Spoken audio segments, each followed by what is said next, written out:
আয়াত ৬০ ফাতাওয়াল্লা ফিরআউন ফাজামা কাইদাহু সুম্মা আতা।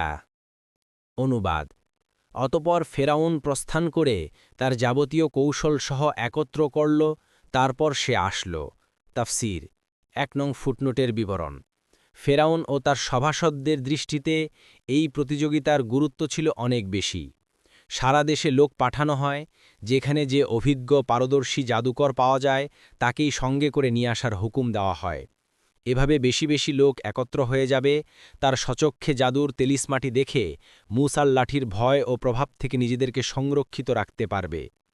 আয়াত ৬১ قال لهم موسى ويلكم لا تفتروا على الله كذبا فيسحتكم بعذاب وقد خاب من افترى। অনুবাদ: মূসা তাদেরকে বলল, দুর্ভোগ তোমাদের, তোমরা আল্লাহর উপর মিথ্যা আরোপ করো না, করলে তিনি তোমাদেরকে শাস্তি দ্বারা সমূলে ধ্বংস করবেন। আর যে মিথ্যা উদ্ভাবন করেছে সেই ব্যর্থ হয়েছে। ১ নং ফুটনোটের বিবরণ। মুআজিজা দ্বারা জাদুর মোকাবেলা করার পূর্বে মূসা আলাইহিসসালাম জাদুকরদের কয়েকটি বাক্য বলে আল্লাহর আযাব ভয় প্রদর্শন করলেন। তিনি বললেন, তোমাদের ধ্বংস অত্যাসন্ন, আল্লাহর বিরুদ্ধে মিথ্যা আরোপ করো না।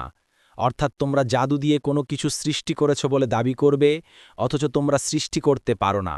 এভাবে তোমরা আল্লাহর উপর মিথ্যা আরোপ করবে। ইবনে কাসির। অথবা মূসা আলাইহিসসালাম এইখানেও দ্বীনের দাওয়াত দিতে ছাড়েননি।